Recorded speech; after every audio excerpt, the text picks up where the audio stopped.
Hello everybody. It is Nails Over Coffee and I am Michelle Cordes Pugh and it is March 8th and I'm going to get my camera turned around. Hey, see now, come on. You guys seriously could not miss out on this. I totally have, this is my natural curl, people. So you couldn't miss out on this natural curl all live and you know, right? I know. I just told one of my friends, I was like, help a sister out. I need something to keep this under control. That doesn't include a flat iron and a round brush. Anyway, yeah. So we'll just try and smush that down a little bit. Okay. So today we have Mickey. It's a Mickey and sort of retro sort of way today. It's an office day for me, so that's why you get to see all this in all of its glory. Okay. So, a few things I want to talk about to you guys today is an article that I posted on the University of Nails page last week on from beautypackaging.com on what's trending in nails. Hello. And some more of my terminology, WTF-ness, and some stuff about gel polishes and bottles and such that I've seen on the message board. So we're just going to have a wee bit of a chat today. So hello. Okay, so the first thing I want to talk about is this beautypackaging.com article. Some people are not big on the reading thing, so I'm going to hit the high points for you. But this is a really interesting thing because the article is what's trending for nails. And so this is different because this is just another way of showing you how much goes into our industry besides what we're doing. So this article is designed for manufacturers who are their suppliers too. So remembering that by the time a bottle of gel polish gets to us, by the time a bottle of gel polish or a bottle of polish or scrub or whatever gets to us, tons of people have had their hands on it. The scientists who formulated it, the company that their marketing department has worked on packaging, and all of the companies that are manufacturing their packaging, the people that are bottling their product, all of the copyright and branding and the advertising department and the sales department for what they're going to do. Are they going to do direct sale? Do they go through a distributor? Like by the time we actually get our hands on something, it's touched like a dozen companies, not just the company that made it. So that's why this article is really important, because this is the stuff that's going on before the stuff gets to us. So we're business to business sales also, because we're buying from distributors and companies and everything. But then there's also business to business sales that are going on way behind that. So this is one of those articles. So it's talking about how the gel polish market is maturing. And what that means is that we had a really sharp early adopters when the first pot lines were coming out and everybody was taken off, and there was really not a lot of sales because like discounts for us, the end user, because there was so much volume moving. And then you start to see where everybody's kind of starting to adopt it. More people come into the market. Now you're going to be more mainstream. And a mature market is a market that's past its intense growth phase. It's something that is going to just maintain.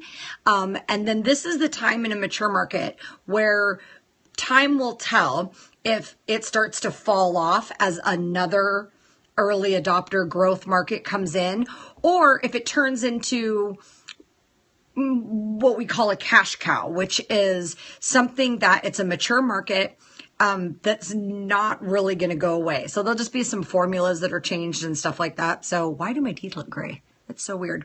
Oh, good. I'm glad you like. I went to college for years to learn this stuff.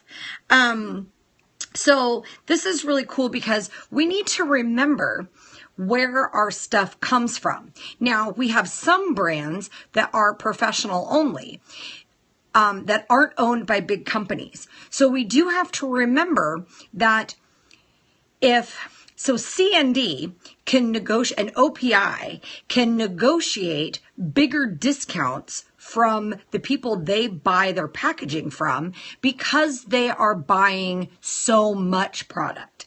So they get volume discounts from the bottlers. They get volume discounts from the labs that formulated it, or they can afford to have their own in-house labs. They get discounts from the people that they're buying their packaging from, that are labeling their packaging. That smaller companies, which are much more likely to support us as professionals and stay with us as professional only, they don't get those kind of discounts. So we have to keep in mind that because price is based on volume, that we are going to pay more for just from a straight, they just don't get to make as much money as off all the discounts as everybody else. So that comes to us in the form of higher price. But that's the premium we pay for going with a company that we know isn't going to sell out. So CND, because they're owned by Revlon, since Revlon buys in such gazillions quantities and can do contracts for such big quantities, they can help shape the market, and CND can help shape the market. And because they're both big together, they get to really take advantage of those types of discounts, and they get to be trendsetters like Jan Arnold, and OPI, they get to be trendsetters like Susie and those kind of things. So this talks about the gel market is maturing. There is a bigger demand for coated bottles. And coated bottles are bottles that you can't see through, like these. For coated bottles, not only for the UV gel market, but because we're starting to see more and more products that are light sensitive, not by UV photo initiators. So for example, it'll be interesting to see how Vinylux fares in the end because their bottles are clear, but they harden more with natural light. But as long as the bottle's closed up well, there's no oxygen. So it'll be interesting to see in the long haul how that fares in our salons. But so they're talking about, and a lot of bottles now are trying to differentiate SE gel polish or in amber bottles. Yeah, they used to be in white, didn't they? I thought that SE gel polish started out in white. Anyway, so there's also, and talking about how they were in clear. Huh. Then what did I see that's Essie that's in white when I was in Salon Centric? So I'll let you answer that while so what they're saying in this is at first, the outside's white. Got it. Okay. So at first, Vinylux owned the category of long wear polish, but of course then everybody else has come in. So OPI Infinite Shine, China Glaze, Jessica Orley, Sally Hansen, Revlon, Ulta's got a new brand. But this doesn't even mention brands because this is talking about big players that we know. Young Nails with Caption is a long wear polish. Dazzle Dry is a long wear polish. So these are things that you read and you learn about, that's what it looks like, without realizing that it's going to be a little different. Thank you for sharing.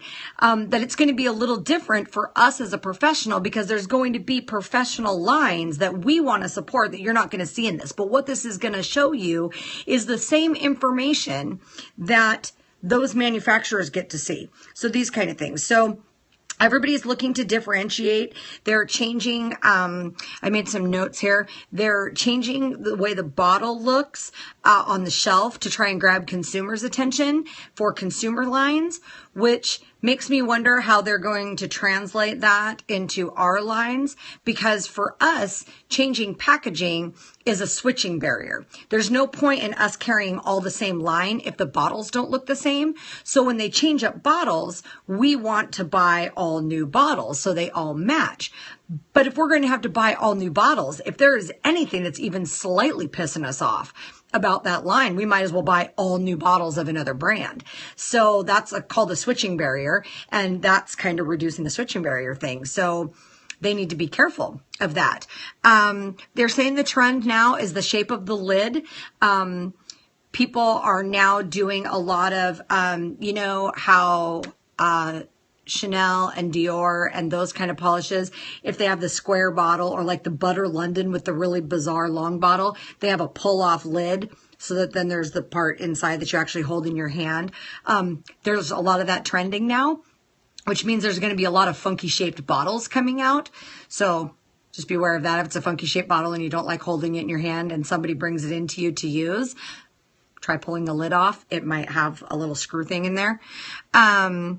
The Coat also gel polish. And so customers, consumers, the end consumer, they're saying, which is either us or the retail consumer, is looking for longer wear and more shine. So that's what the formulators are talking about. And then therefore that's how they're packaging.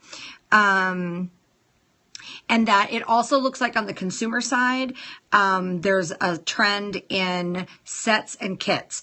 So since we're probably going to start seeing that in places like Sephora and Ulta, and the drugstores, that's something that for retailing in our salons, we need to also respond to. So if you carry a company that offers wholesale small kits that you can then mark up in retail, it sounds like that's going to be trending. So that will be a good thing to do also. So that was a whole lot of business information. And I need to drink coffee.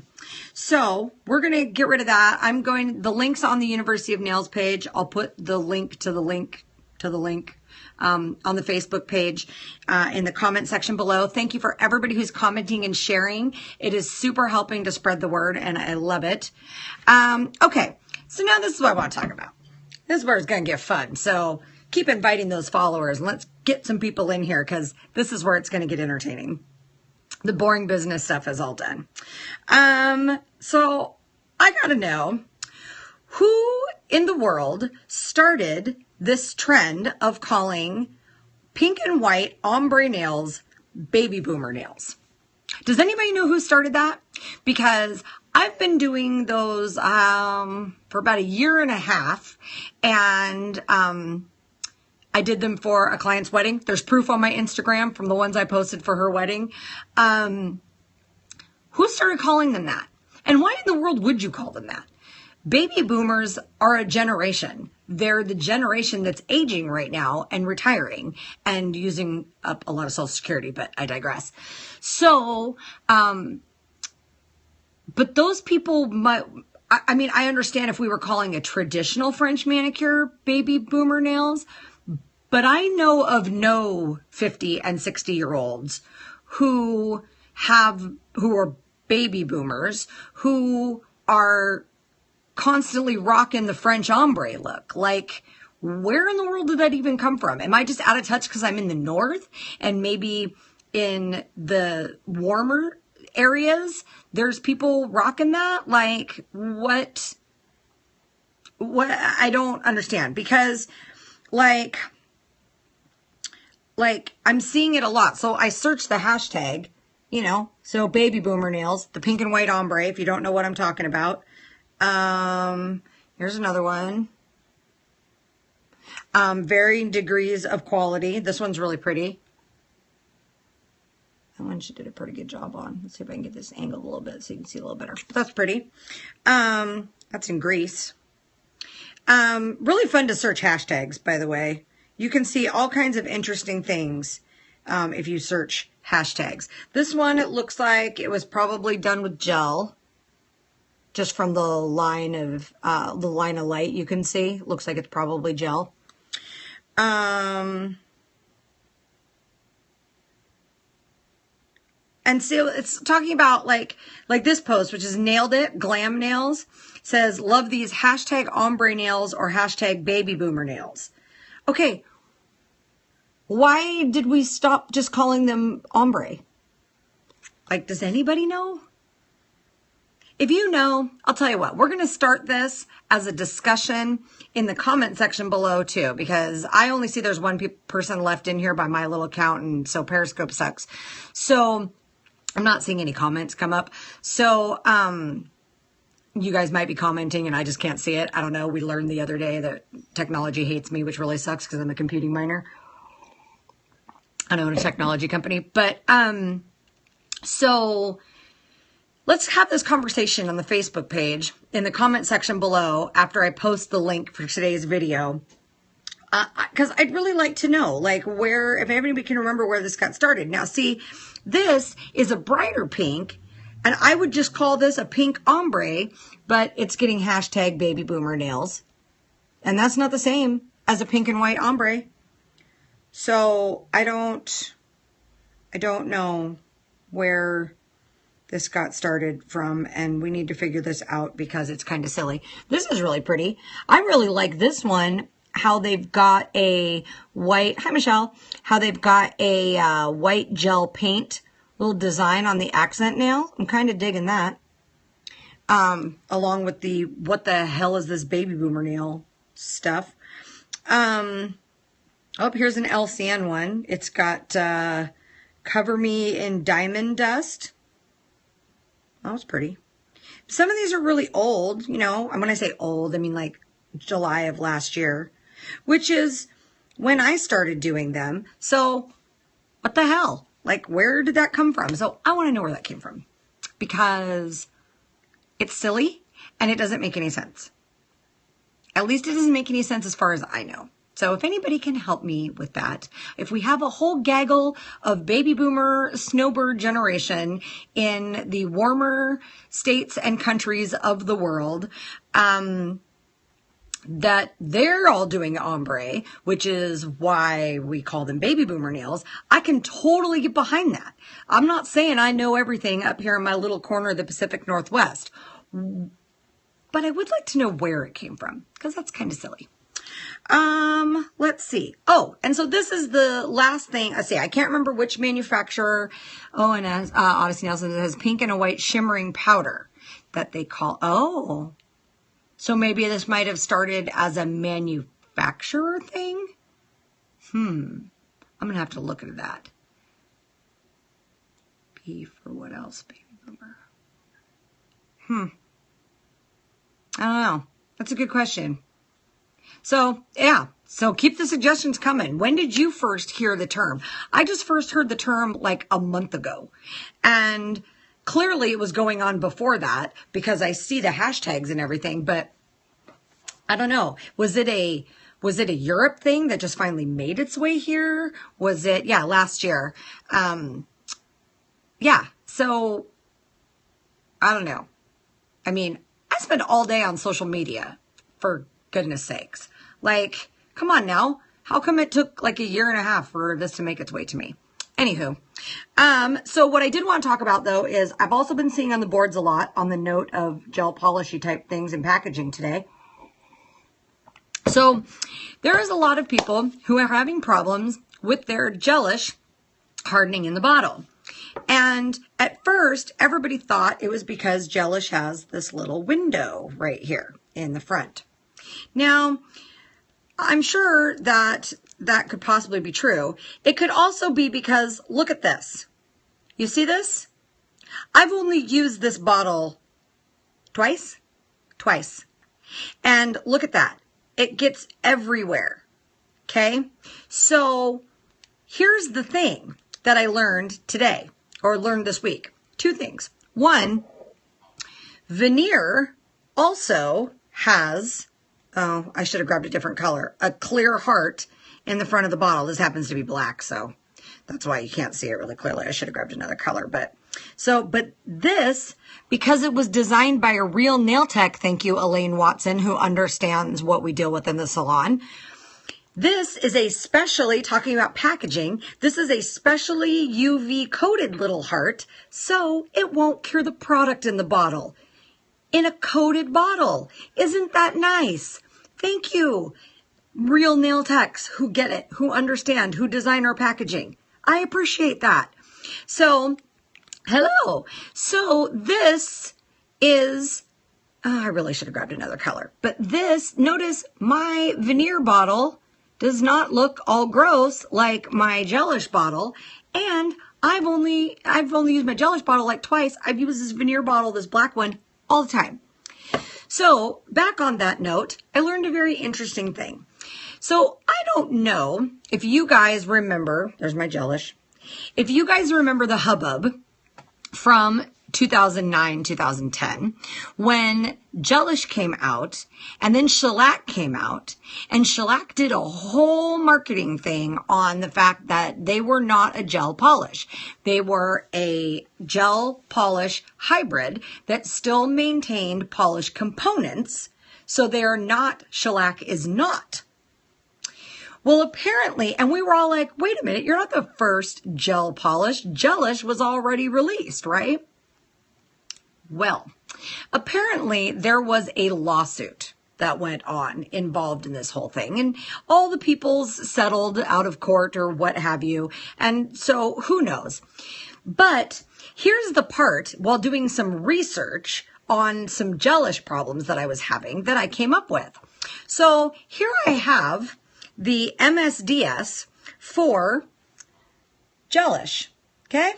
SDS, depending on which country you're in.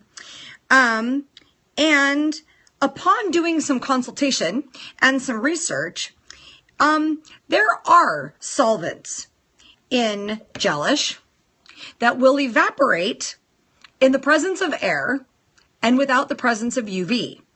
So if you keep your GELISH in a cabinet or a drawer, and you are under the impression that as long as there's no UV light, nothing can happen to it, you have been sorely misled, whether it be intentional or unintentional.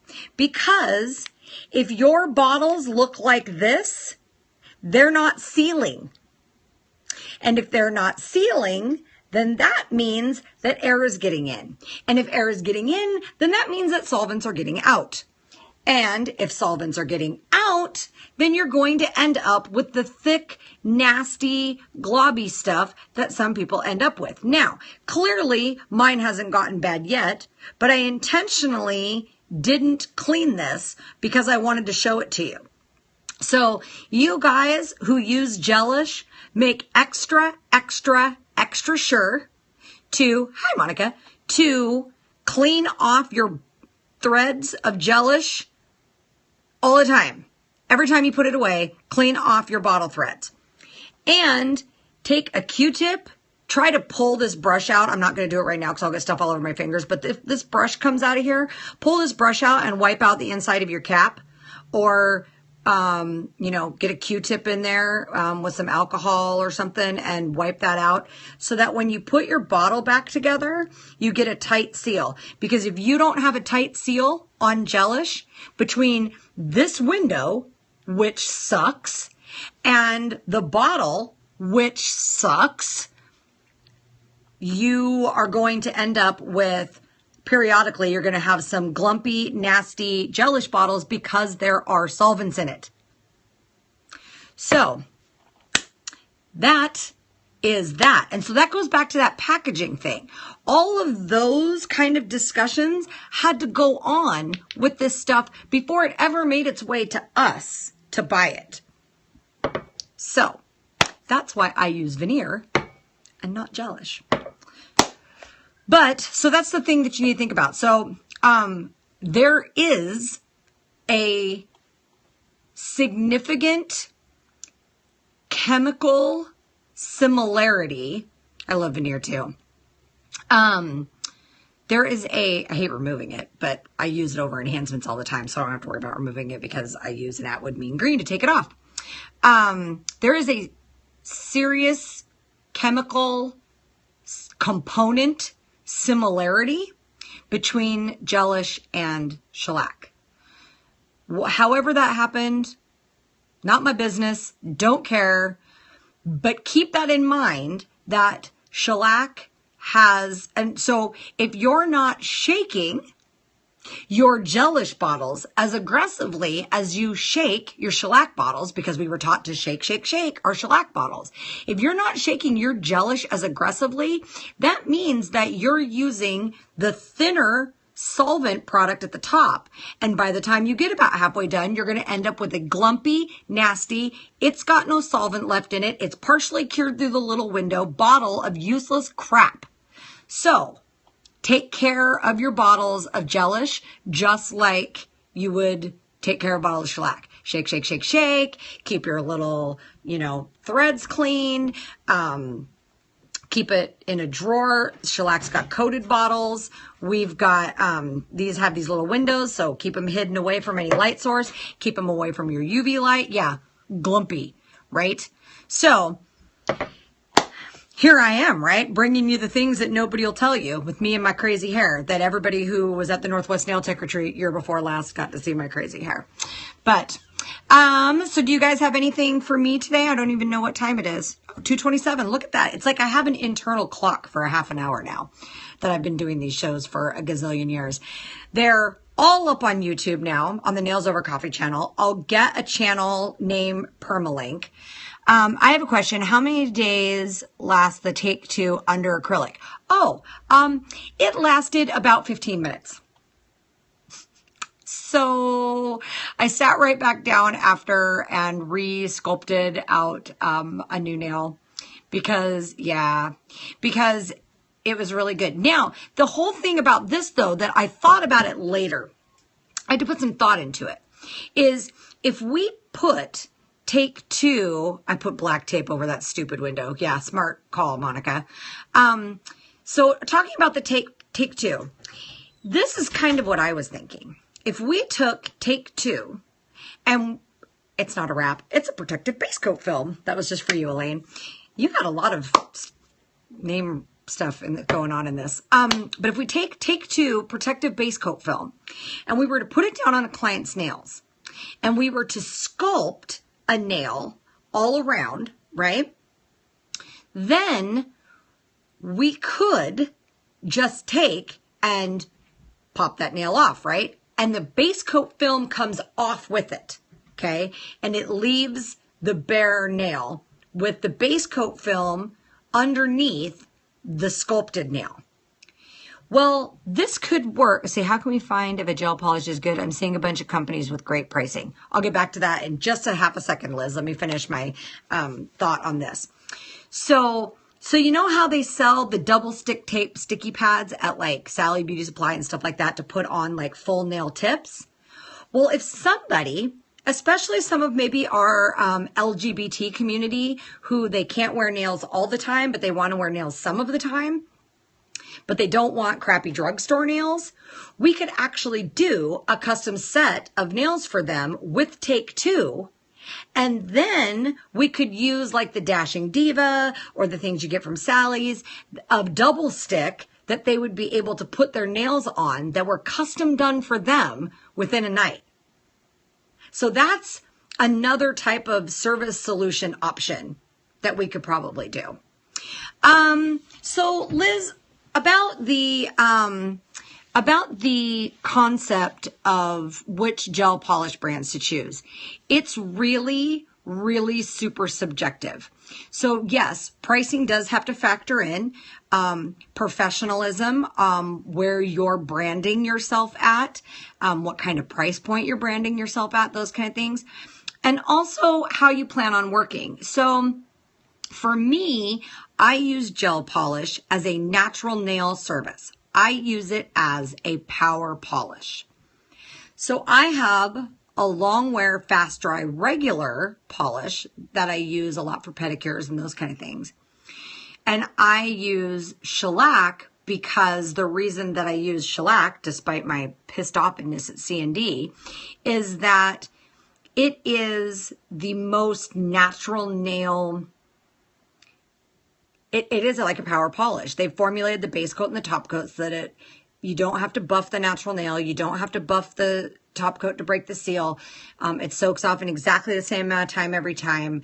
And for people who are really gun shy about filing on top of their nails because they've had bad experiences in the past, they want something that to them filing on top of the natural nail, even buffing, seems like an artificial nail service. So that's why I have shellac as my main brand. Now, I know plenty of people who they don't believe in soaking off. So they do something like use accents where they lay down a base gel of clear and then use like Luxio over the top. And it doesn't matter how long it takes to soak off because they don't soak off. They quickly remove the color with an E-file. There's a clear base underneath, so they're not touching the natural nail. They lay down another clear base and they put another color on. And they go longer wear. They're 3 to 4 weeks. So they're doing more of a forever manicure or a, everybody's got their different name of branding for it. And then there's, component stuff in the middle. So Cuccio is a great brand because they have their matchmaker sets. So for $11.95 and sometimes even less if they go on special, I got mine on a buy one, get one free sale through the industry source. I got a bottle of veneer and a matching bottle of the Cuccio color matching lacquer, which is a great lacquer, for $11.95 for one and then half price for the other. So for, $17, I got 2 bottles of gel polish and 2 bottles of nail lacquer. So that's why I got that line. It expanded both things out for me. And it's a great line, but I don't use this on natural nails generally. I use it on enhancements.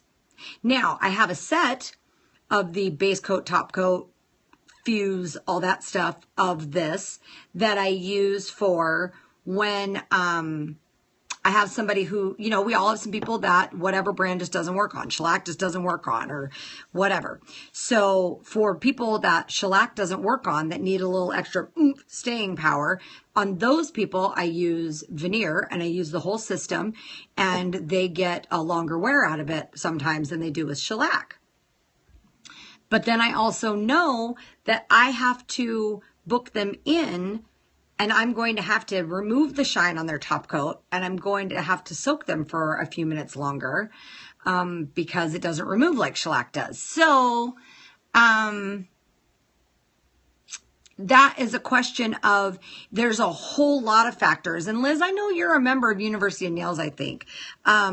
If you watch the process video, there is some discussion about how to choose what products to use. And I'm also going to do a video this week.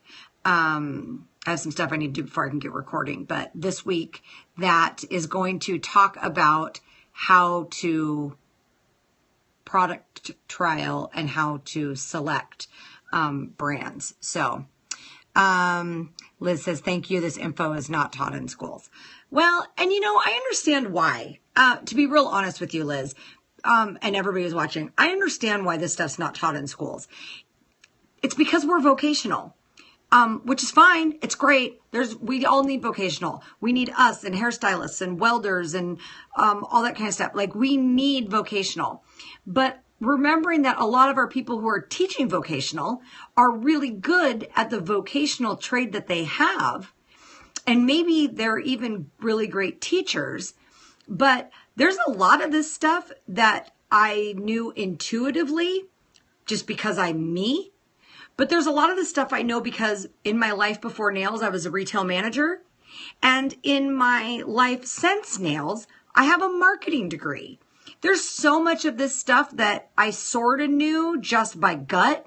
But now that I went to college for 4 years for it, I can attach terminology to it and I can teach it and I can talk to big business companies about it that before I had my marketing degree, I couldn't do. So I sort of understand why it's not being taught in schools as in depth as we're teaching it here, but that's That's why I did University of Nails. So everybody join University of Nails, and then everybody can have all that information. Monica says, it was in my class. That's what I like to pass this kind of knowledge on. Yeah, absolutely. It does. It needs to get passed on. And hopefully it's like a movement, you know, the bigger we get the University of Nails and the bigger we grow, then the more in-person classes I'll be able to teach, and the more workshops hands-on I'll be able to do, and I'll be able to do them in smaller groups in lower prices in smaller cities by doing things like having a local host who owns a salon or who belongs to the VFW or whatever, and that they can I can have a local host that we can keep costs down so that I can come in and teach in a place for $50 a person, and we can do a workshop. And I can then take it all over the world, and we can do it all over the world. Like, this is just the very beginning of a really big movement. So feel the power, support me, grassroots movement. All right, guys. Well, I have definitely run over my time today. So now it's time for me to get on to my other business to-do list. But so yeah, dudes, all of this went up on YouTube this weekend, and every day I'm adding more. And I just put the app on my iOS devices for the hosting site that I use for the University of Nails videos, which means I'll be able to get my old Periscopes up on University of Nails within the next couple of days as well. So just a lot of stuff going on. Please share, tell your friends, make some noise, get everybody excited, because the bigger we get, then the more we get, then the more cool, badass things we can do. Hashtag, I think I'm a celebrity. Which I like to put on Instagram all the time, just because I think it's funny. All right. Well, thank you guys for joining me today with my crazy natural hair. If I go at like just this angle, then you guys can see what I would look like with a bob. I don't know. I don't know if I could rock the inverted bob. What do you think? See, if I take my hair out of the clip. Wow! Great balls of hair. Look at that. Look at that. People pay good money for that curl, I know. I pay good money to have it straightened. You need to ask all of us to share your broadcast with their followers. That is a very good, oh my God, I can't even look at myself like this. That is, I will, you know what? I hate doing the whole like Periscope-y deal. Because I watch so much Periscope, but I suppose I hate asking for hearts, and I hate asking people to invite followers and stuff like that. But I suppose it's no different than asking people to share on Facebook. So I probably ought to just suck it up and do it. So, starting tomorrow, everybody will have to get used to the fact that I'm going to beg for hearts, and I'm going to beg for inviting followers, and I'm going to be begging for you guys to share.